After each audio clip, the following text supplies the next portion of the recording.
exactly nominal. Good job.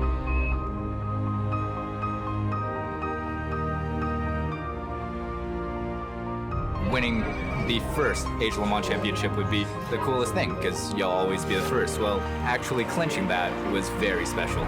Taking the championship for Oak Racing Team Total was a great experience for me, and happy to be back on top again.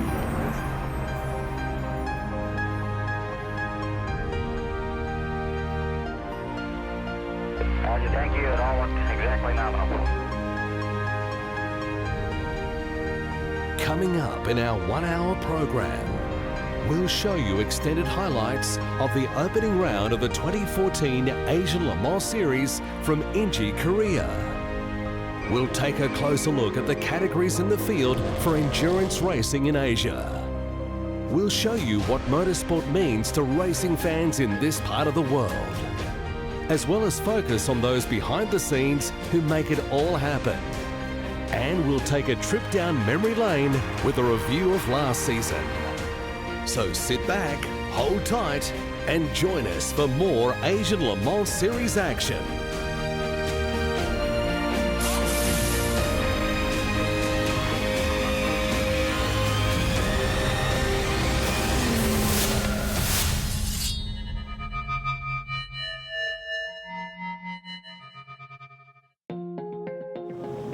Before we get into all of the action from Korea, let's take a quick look back at the inaugural season of the Asian Le Mans Series. The debut of the Le Mans racing in Asia last year promised much, but the season delivered far beyond expectations. From a launch in Korea to races in Japan, China and Malaysia, 60 drivers from 13 countries competed for more than 10 teams across 4 racing categories, and the racing was explosive. Fortunately for motor racing fans in Asia and beyond, the extensive media coverage with TV broadcasts in the major Asian markets, active social media platforms, feature videos on news and internet channels, and an array of print and web articles meant that they could keep right up to date with all the latest happenings from the Asian Le Mans Series. On the track, the battle between Oak Racing and KCMG in the prestigious LMP2 category went right down to the wire. KCMG won the first 2 races of the year, despite Oak setting the faster pace in qualifying. But a stunning comeback in races 3 and 4 saw Oak clinch the championship by just 2 points, with Oak's David Cheng pipping KCMG's James Winslow to the driver's crown by the same slender margin. In the GTE category, Team Taisan Ken Endless swept all 4 races, with 3 Japanese drivers, Naoki Yokomizu, Akira Ida, and Shogo Mitsuyama each contributing to the 3 wins. 9 entries competed in the GTC division throughout the year, with AF Corse coming out on top after notching 2 race wins and 2 second-place finishes. But Craft Racing took the top spot in Fuji and won the second of 2 invitations to this year's Le Mans race in France, while Clearwater Racing won in Malaysia and Team AAI Rastrada and BBT provided strong competition all season long. The GTC drivers' crown was shared between AF Corse's 3 pilots, Italians Andrea Bertoloni and Michel Rugolo, and Australian Steve Wyatt. The success of the maiden series means that 2014 sees an expanded race calendar with 5 3-hour races taking place on some of the most spectacular circuits in Asia.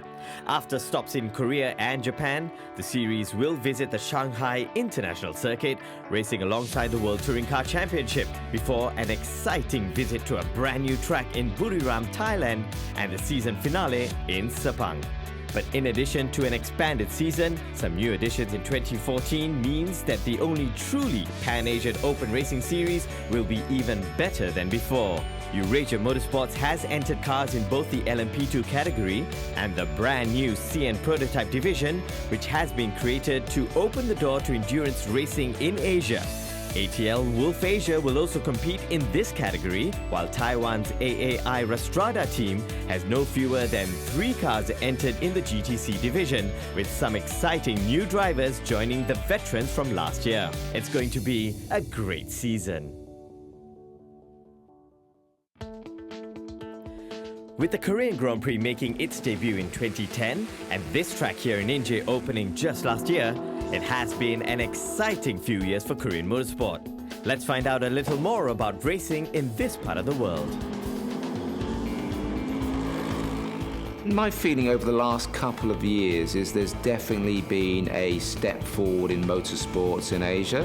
You see it across the board in terms of new drivers coming into race series for the first time, new team. I think circuits like Inje Speedium in Korea and the new circuit in Thailand are very important because without infrastructure, you've got nowhere to race and nowhere to do activities. So I think it's very important that we do get new facilities. Inje Speedium circuit is a really, really cool track.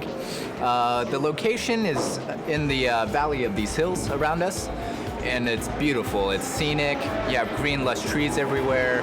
So it's a very fun circuit to race, especially in our LMP2 cars. With high downforce and big horsepower, it makes the fast corners here really challenging. It's a really interesting mix. A lot of gradient changes, a lot of ups and downhill as well. So.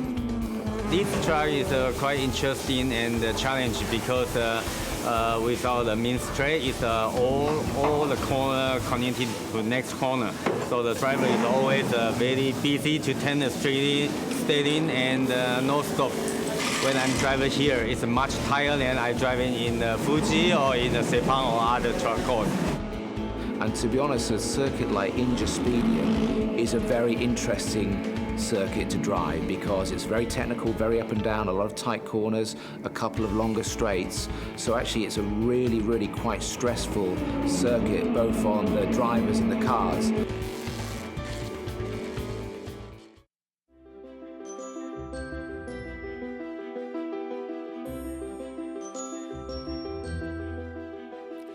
Nestled in the hills several hours east of Seoul, the Inje Speedium runs just under 4 kilometers in length, with 20 turns in all, plus some significant undulation, making it equal parts exciting and challenging for the drivers. One of those drivers is AAI Rostrada's Ollie Milroy. Let's see what he has to say about a lap here on the track. Hi, I'm Ollie Milroy, driving the BMW Z4 GT3 for AAI Motorsports, here for the first round of the Asian Le Mans Series. I'm going to take you for a lap of Inje Speedium here in South Korea. So coming down the start-finish straight here, we're doing about 250 kilometers an hour, and your main focus is your entry speed. Really attack the entry in 6th gear, changing down to 3rd mid-corner. Now I'm really leaning on the traction control to stabilise the car over the bumps, as you can see. Heavy braking here down to 2nd gear on new tyres, 1st gear on old tyres during the race to really get the drive out of the corner.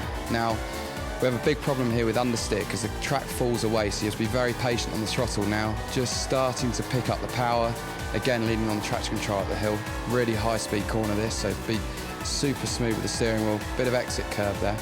Again, another high speed corner. We can be a little bit more aggressive with the apex curb, let the car run on the exit. We have to be careful here of track limits because of the regulations. Now with the really tight twisty section, changing down to 2nd gear now. And then you just have to be really disciplined here, be really careful with your positioning of the car, focus on the exit into the short straight, up to 3rd gear, staying in 3rd through this corner, just be super smooth again, trying to get a good exit. And we're flat out through the next 2 left-handers before a heavy braking zone, downhill as well, down to 2nd gear. This is where the BMW is really good because it's got a lot of downforce, I think the most out of any GT3 car. So you can really, really hit the brakes hard into the heavy braking zones. Coming up towards the last corner now, again up over 200 Ks, popping it down to 3rd gear, just letting the car settle, and now I'm full throttle, straight back on the power, using all the downforce of the BMW to get a good exit onto start-finish straight. Thanks for joining me for a hot lap of Inje Speedium in my BMW Z4 GT3, and I hope you enjoy the rest of the show.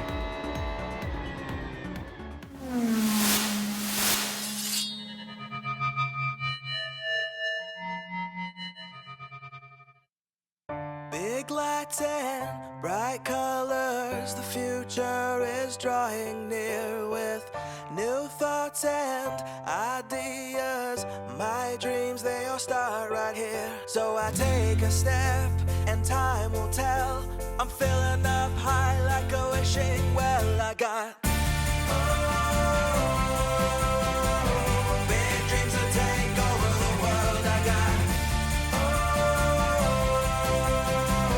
big dreams to take over the world. I got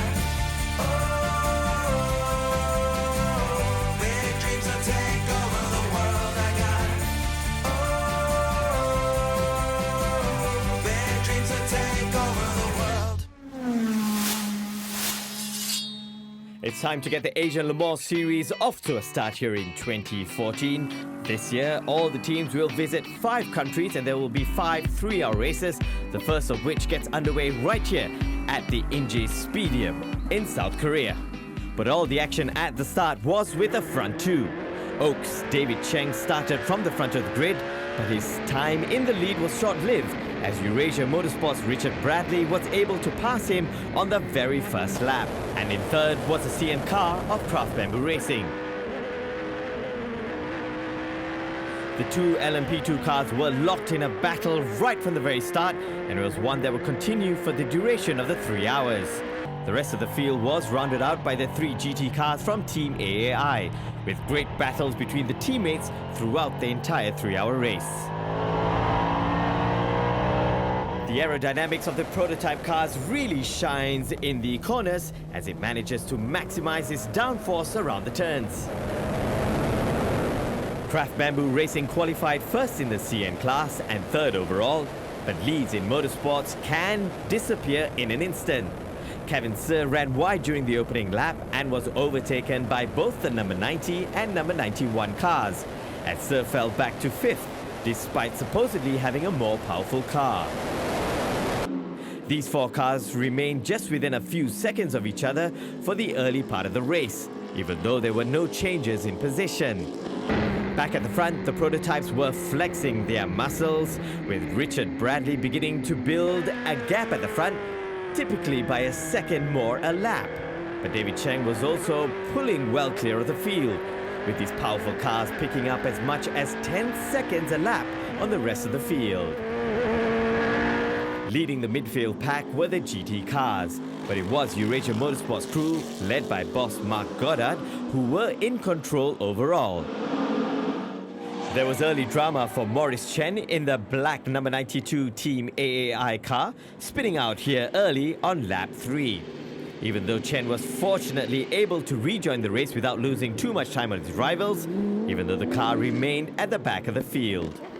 At the front of the race, David Cheng in Oak's Morgan Judd was trying to catch the leader, but a fascinating battle was developing right behind him. The brand new CN prototype class had seen the early withdrawal of the ATL Wolf Asia team, leaving Craft Bamboo's Racing Matthias Betsch to claim pole position in the division with the fastest lap time in the range of 1 minute 27 seconds in the numbered 77 Ligier. But even though that was far more than 4 seconds quicker than both the number 90 Mercedes-Benz SLS AMG GT3 and the number 91 BMW Z4, Kevin Sir stayed behind the 2 Team AAI cars for a significant length of time. One of the great elements of endurance racing is the different classes all competing together. So even though Richard Bradley was comfortably ahead at the front, he still had to negotiate and battle against the other cars in the field, not just David Cheng in Oak's LMP2 car. And while the GT cars will on occasion pull over and let the faster cars pass, that's usually not the case, especially when they are in a battle of their own. With these 2 Team AAI GT cars, for example, almost locked together lap after lap, it made for an even tougher obstacle for the leaders to negotiate. Fans of the Asian Le Mans Series from its debut season last year will have been heartened to see the significant strides being made from the Taiwan-based team 1 year on. Craft was another team to progress over the off-season, making the step up from the GT division to this new CN prototype class, which has been designed specifically for endurance racing in Asia. And even though Frank Yu's team had some teething problems in Inje, it was hugely encouraging for both the team and for the development of endurance racing in Asia as a whole, as they had entered a car in this challenging new division.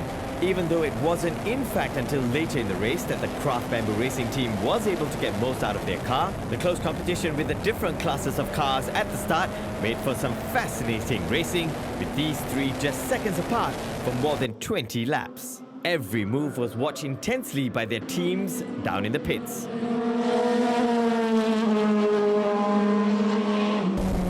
We're riding on board now with the CN prototype class, and this is a battle in the midfield. Endurance racing is all about the midfield battle, and the teams really have to keep their wits about them to maintain their speed throughout the entire 3-hour duration. It's not a very easy task, especially when you have a car in front of you. The aerodynamics definitely changes the way you approach your corners, and with the LMP2 cars fast approaching, as team owner and driver Frank Yu watches on. Eurasia's Richard Bradley got in on the action when he approached the battling trio towards the end of lap 11. And as you can see here, first lining up Kevin C in Craft Bamboo's Ligier, and then easing past on the inside on the gentle left-hander. Next in line was the BMW Z4, which wasn't ceding a single inch of track space, not when he was already battling the car in front.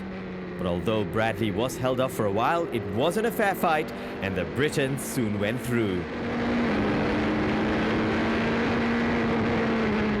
That just left the Mercedes-Benz car remaining of the three amigos.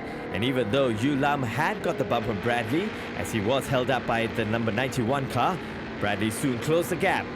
He looked on going down the hill through the turns 18 and 19 and made his move down the home straight in front of the main grandstand. It was impressive driving by Bradley, who was slowly building up what would be almost a minute of cushion time at the front during these first driver stints. But endurance racing is a marathon, not a sprint, and there was plenty more action to come.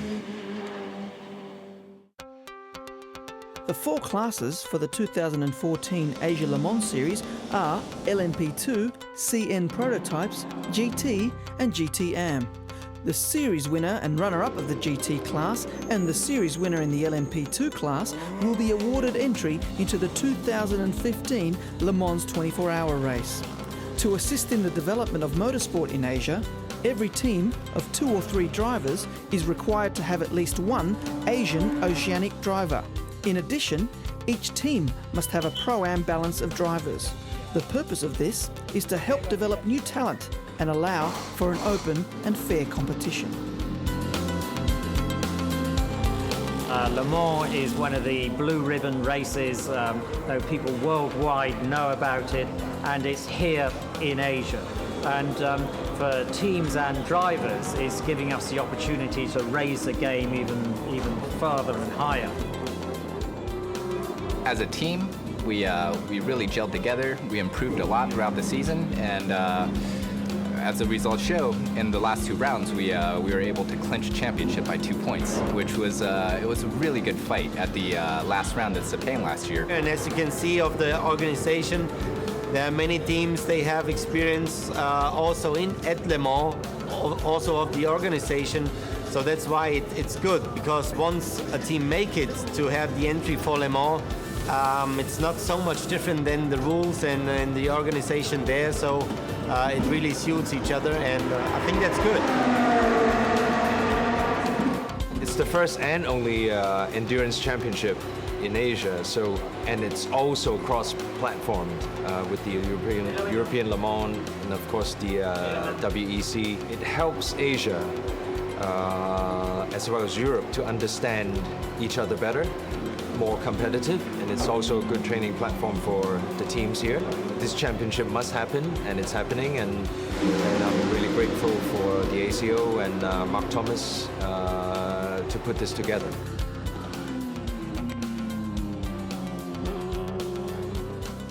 I think, the hopes for this season, after our first successful inaugural season in 2013, is to maintain a movement forward, and that means growth in all areas.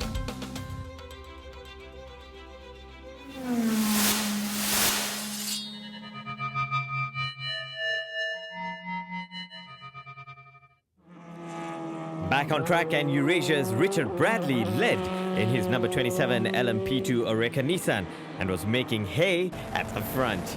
Meanwhile, Oak's David Cheng in the other LMP2 car was trying to keep things respectable and give his teammates a chance later on in the race. Cheng, seen here from the vantage point of the Craft Bamboo CN prototype, is the reigning Asian Le Mans Series driver champion, having pipped James Winslow to the title last year by just 2 points. And here we can see the clear difference between the CN prototype cars and the LMP2 cars. As Richard Bradley pulls away, there's about a 4 seconds a lap difference between the two category of cars. It's a really hot day in Inje with temperatures really well into the 30s, and drivers had to maintain their concentration throughout the entire race to keep their speed up. At this point in the race, Cheng found himself trailing Richard Bradley, seen here passing the number 92 BMW Z4 car with ease. And the Eurasia crew would have been the happier of the two teams right about now. But as Cheng passed the SLS number 90 car here coming into the home straight, he knew that he and his fellow teammate, Ho Ping Tung, had proved themselves to be a winning combination. They partnered up for 3 of the 4 races last year, including the final 2 wins of the year, as Oak snatched the overall Asia Le Mans Series crown from KCMG in a dramatic finale in Sepang. And Cheng and Ho had also been teammates in the Le Mans 24-hour race in France earlier this season, finishing a credible 7th in their class alongside third teammate Adley Fong, as they formed the first ever all-Chinese driver lineup in Le Mans history. First to pit after 3/4 of an hour was Craft Bamboo's Ligier, lining up alongside the number 77 pit board, just seconds before the number 92 BMW Z4 of Team AAI Restrada did the same, but further down the pit lane. It started off as a routine pit stop for the number 77 car, but the driver had some very vital information to share with the team engineers about the car. After a discussion, it was decided that they would push the car into the garage to carry out repairs. And this is one of the more unique aspects of endurance racing, the ability of the mechanics to actually fix the car during the course of a race and get it back out on track. We normally don't see this aspect of racing in normal sprint races, but it's very important in endurance racing to keep the car circulating as much as possible. Richard Bradley's consistent driving was designed to get the most out of his Oreca Nissan, lapping the number 91 for a 3rd time in his opening stint, before sizing up the number 90. He would have gone past the BMW 2, but dived down into the pit lane shortly before Yulam took off down the main straight. After 36 laps and 50+ minutes of racing, race leader Richard Bradley came into the pits after a job well done. Despite starting P2, he had led for almost the entire race and had given teammate Tak Sung Kim a healthy lead to protect. It's an efficient pit stop by the Eurasia crew who refuel the car, and while the refueling happens, the engine has to be turned off. But once they're done, you can fire up the engine and it's back out on track. As Bradley showed it was hot work inside the cockpit, let's hear what he had to say. It was great, you know. You can't ask for anything more than that. Got the lead in a very, very scary but quite fun overtaking move at the first corner. I wasn't planning to overtake there, but, you know, when the chance comes, so be it. And then, you know, it took a little while for it to come on as the track started to rubber in, but once it rubbered in, the car was just perfect. Every step of the way, it was just easy. I was lapping within less of a 1/10 of a second every single lap, and yeah, it was really good. So, but as I said before, it's a very long race, so we'll have to see what happens. But, you know, that's couldn't be a better start, could it? The good news was that the Craft Bamboo team had done enough to get the car back out on track. But the bad news was that the pit stop lasted more than 10 minutes. However, there were precious points to be had in the championship if they could get to the checkered flag. It is a throttle bottom wheel, a sticking throttle. So basically every time I got on the brakes, the car would still go forward. So now we found the problem, we fixed it, and hopefully we can finish the race. Back at the front, it was all change. Oak and Eurasia had each pitted once. But not only was Oak stopped quicker than their rivals, partly because Cheng stayed in the car where else Eurasia changed drivers, Cheng was now lapping around 4 or 5 seconds quicker than Tak Sung Kim. And while Kim still led just past the hour mark, the gap was down to half a minute and closing fast. Meanwhile, the number 90 and 91 cars from the team AAI Rastrada were still locked in a battle for third, less than 1 second apart. Then came the third AAI entry, the black number 92 with Craft Bamboo bringing up the rear.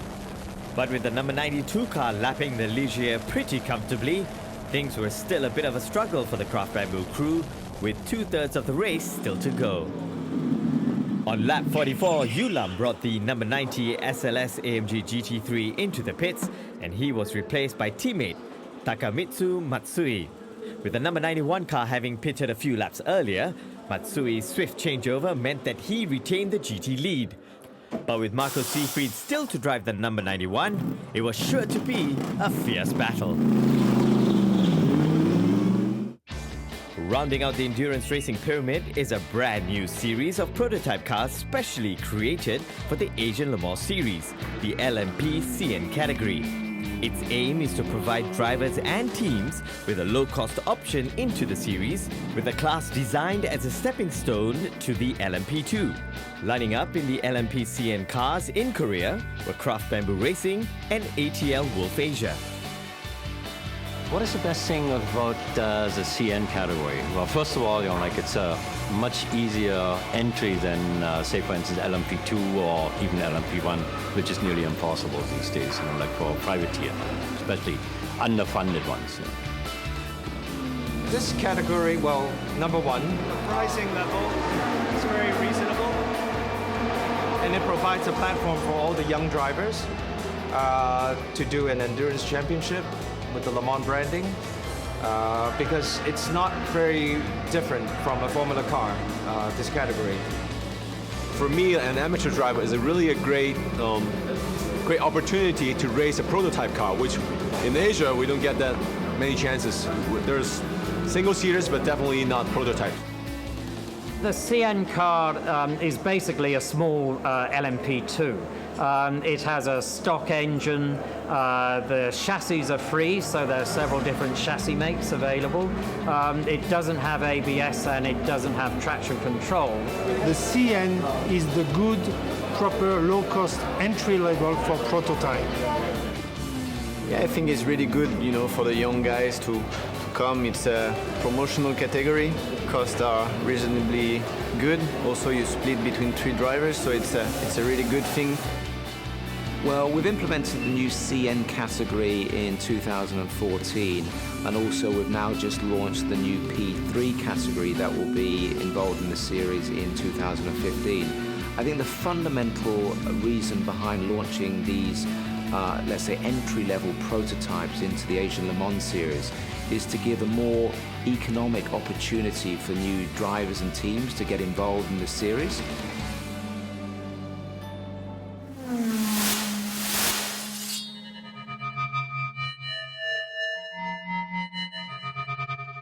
As the second hour of the race continued, Tak-Sung Kim still led for Eurasia, but Oak's David Cheng was closing fast.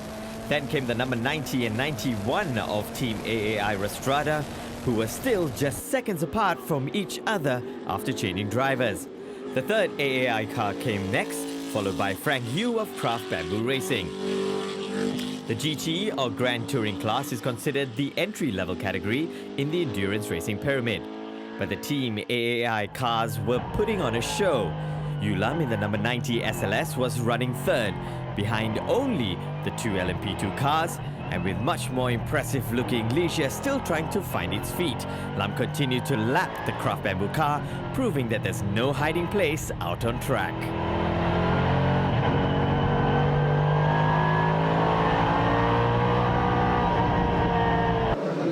Meanwhile, in the pit lane, it looks like the AAI Rastrada mechanics are looking to bring in one of their cars. Shortly after the number 90 had finally been passed by team rival number 91, Lam came into the pits to hand over to Japanese teammate Takamitsu Matsui. The SLS had dropped down to 4th, but with the BMW Z4 yet to pit for a second time, the battle between the 2 AAI cars was still very much on. Yeah, so very hot and humid. So our car SLS is no cool suits, but we have air conditioner. But my teammate Tatsuya very quick BMW driver, so I turned off the air conditioning, so too very hard. A decisive moment in the race came an hour and a quarter in, with David Cheng roaring past the Eurasia car to take Oak into the lead, barely 13 laps after Bradley had got out of the car. It wasn't the last time the lead changed hands, but it certainly showed that the momentum had swung back towards the defending champions. Tak-Sung Kim fought valiantly to keep pace, but as Bradley had done to Cheng earlier in the race, now Cheng was doing to Kim.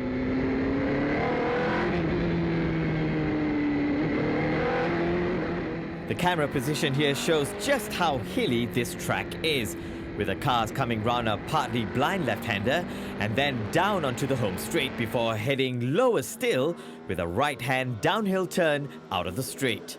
The track only opened a year ago, but its picturesque setting in the Korean hills, combined with its unique layout, means that it's quickly becoming a favorite of drivers in this part of the world.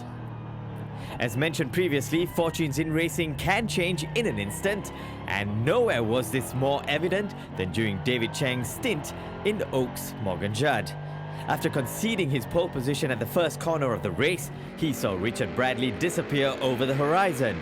But he kept plugging away, and when Tak-Sung Kim replaced Bradley, suddenly it was Cheng who had the advantage. By the time he came in after 60 laps, he had given teammate Ho Ping-tung a lead of more than half a minute. Ho rejoined in second due to different pit stop strategies, but Cheng had left his partner in very good shape indeed. Team Total come to this race fresh from competing at the Le Mans 24 Hours race in France. And a pit stop like this is made to look very routine by this team, simply because of their wealth of experience in doing so. Incredibly, the Oak Racing Team Total will be competing at the legendary Indianapolis Motor Speedway for the Brickyard Grand Prix in their Morgan Judd in just over 1 week's time. We wish them every success for this demanding racing schedule. The Craft CN prototype was driven by perhaps the most eclectic trio on the grid. Macau's Kevin Si took the opening stint, and he was followed by team boss Frank Yu and then Swiss driver Matthias Betsch. Betsch is the youngest of the three, but the most experienced endurance racing driver on the team, including a fourth place finish at the Le Mans earlier this year in a LMP1 car. He was also acting as coach and advisor to his teammates. Meanwhile, the number 91 BMW Z4 was being driven by Taiwanese driver Jun San Chen, Japan's Tatsuya Tanigawa, and British driver Ollie Milroy. And the team was doing a good job here of holding off Eurasia's powerful Oreca Nissan. Tak-Sung Kim did of course go through, but each time these LMP2 cars were approaching the rest of the field, it gave them a chance to test themselves against a higher category of car and see how long they could defend their position for. Racing, of course, focuses on the drivers, but there are plenty of others involved whose job is to make sure that things run smoothly. Here in Inje, we had a chance to chat to chairman of the stewards, Harvey Kuyomaro. I am retired. I am a volunteer. I have been Le Mans track manager for 40 years, so I know perfectly the motor racing world. It's a special world. It's a big family in the world, but we find in each country we find the same people, the same passion for that. It is important that there are strict rules to be honest with everybody. So we are here to be sure that the same decisions are taken in each country we visit with Asian Le Mans series. The most enjoyable point of my job is to visit a lot of countries, to live in the world I like since a lot of years, and I met a lot of friends everywhere in the world.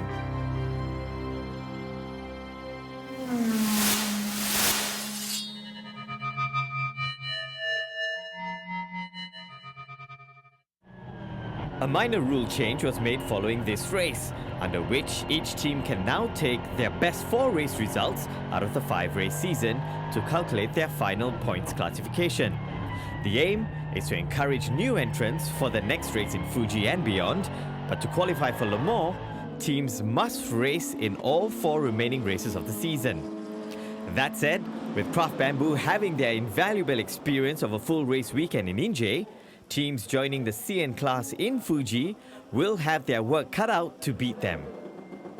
With Frank Yu coming to the end of his steady 29-lap stint, Geneva-born Matthias Betsch was getting ready to take over.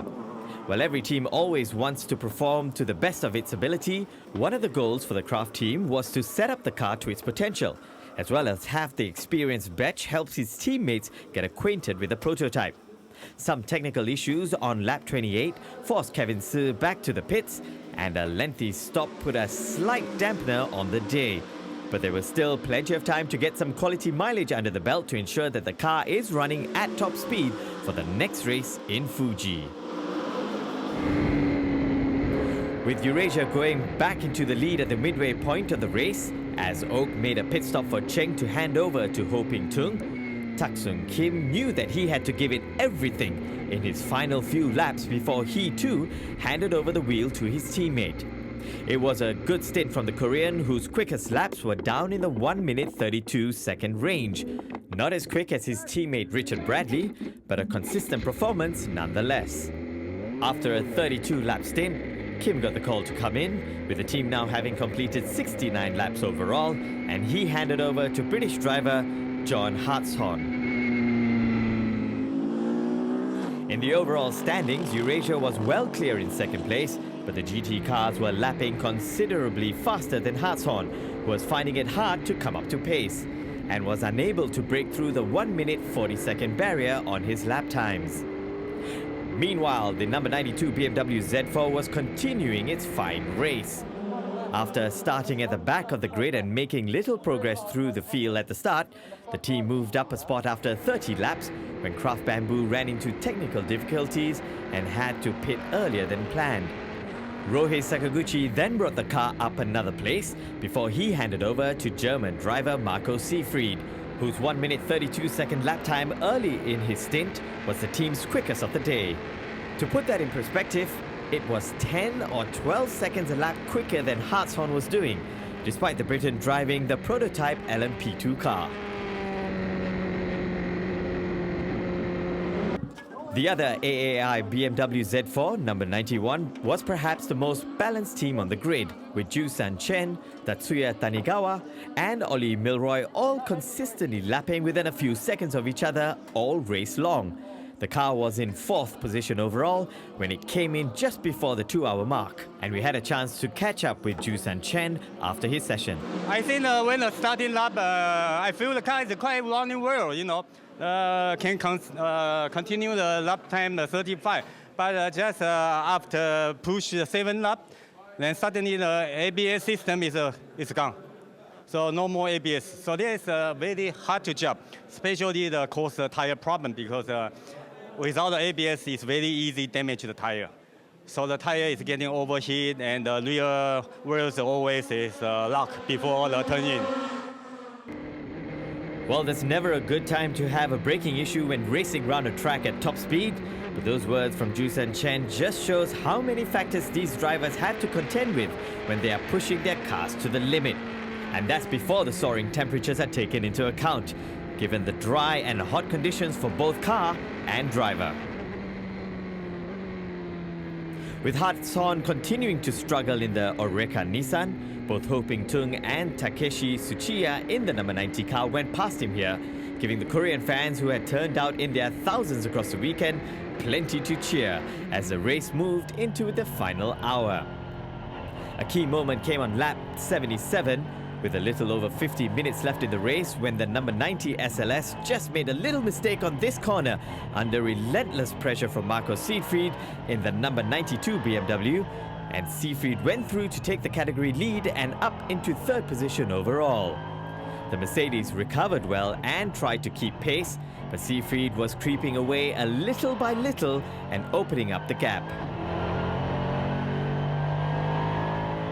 A few laps later, Siegfried also had to contend with the CN prototype who was coming up behind him. And though the Craft Bamboo car was several laps behind due to earlier problems, those issues appeared to be firmly in the past as Matthias Bech was finally maximizing the car's performance and even broke the 1 minute 30-second barrier on his quickest lap of the race. The Swiss driver has plenty of experience racing in this part of the world, and the level of competition on all sections of the track remain intense between the different categories, and it showed no better than here with the number 42 Craft Bamboo CN prototype car and the number 92 BMW Z4 car of AAI Rostrada. Battle packs place extra stress and demand on machines and drivers, and the drivers must maintain a high concentration level to keep racing lines clean and lap times low. And that's a lot to ask, especially since the high temperatures had such an impact on tyre degradation.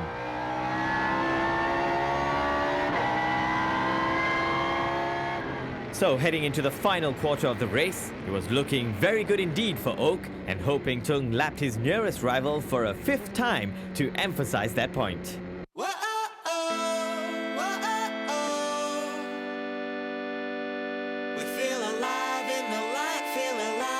Summertime.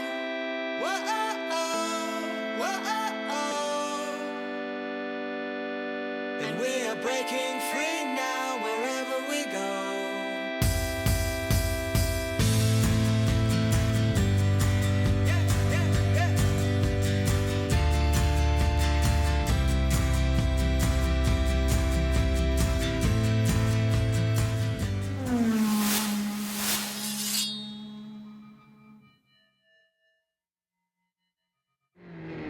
Into the final stages of the race, and with Ho Ping Tung away and clear, the rest of the field continued to battle. Eurasia's John Hartshorn was dueling with one of the GT cars and was beginning to find his rhythm, with the lap times coming down as the race progressed. The issues continued to plague the Hong Kong-based Craft Bamboo racing team as they come in for yet another unscheduled pit stop. But as the sole debutant in the maiden CN prototype class, the pit crew was afforded the luxury of taking a little extra time to work on the car mid-race. The punishing circuit and harsh conditions had taken its toll, and the mechanics decided to push the car back into the garage to continue carrying out more repairs. The team were determined to see the end of the race as they wanted to clock up as much mileage as possible from their debut event. And while the mechanics took the time to work on the car, the driver took the opportunity to cool himself down and rehydrate, and hopefully the mechanics can get the car back up and running so he can continue the race. With time running out and Oak possessing a huge lead, Hartshorn was coming to the end of his stint for Eurasia, with Richard Bradley getting ready to give it a final blast. Each team is allowed a maximum of 1 pro-ranked driver under the Endurance Committee definitions, but in another slight change to the Asian Le Mans Series regulations, each team's pro driver can be in the car for no more than 90 minutes. Previously, 2 driver teams had been at an advantage over 3 driver teams because the pro driver was able to drive for longer. So with pro driver Bradley already in the Eurasia car for 53 minutes at the start, the plan had always been to give him the 4th and final shift.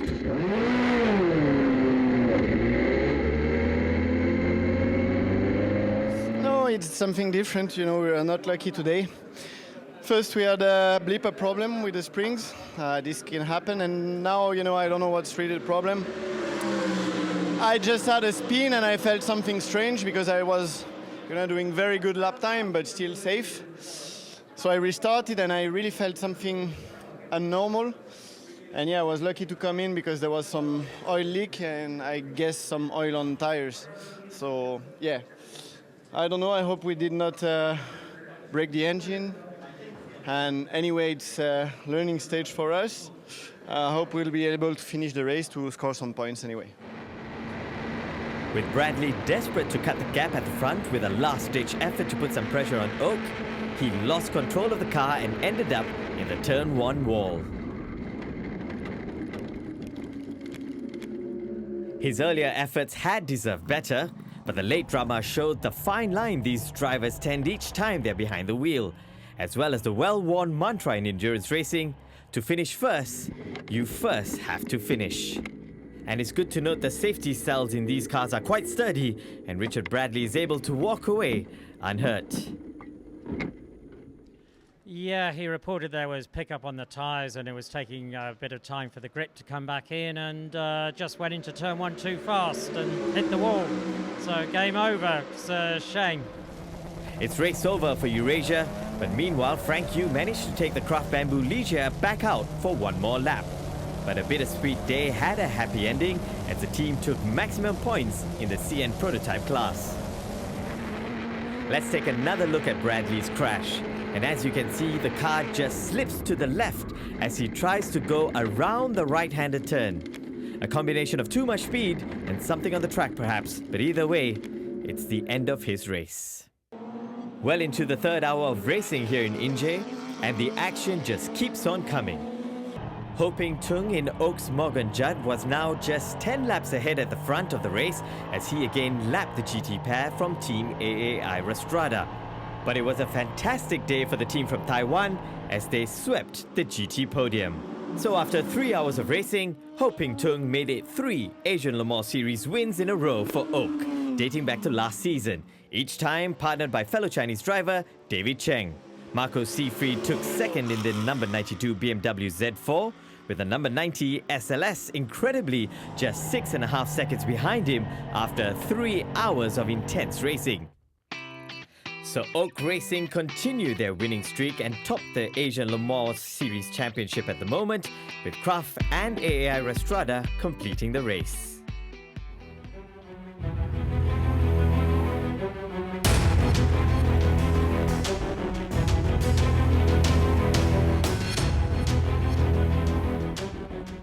We had a flawless race. I think David did a great job. Running a very stable stint before he brought the car in, and very consistent all the way towards the end. I could run almost the same lap time, so yeah, great car, great job from the team. That was really one of my toughest stints ever. I'm happy that I can manage it towards the end because I was running out of fuel, so it was really a tough calculation. It was difficult. We had a couple of issues during the race. We had to make an extra 2 stops actually. Yeah, the week's been positive. We've learned a lot about the car, made a lot of progress, and obviously looking forward to Fuji now. The 2014 Asian Le Mans Series is off to a brilliant start, and we look forward to your company as the teams head to the Fuji Speedway in Japan for the next round of the championship.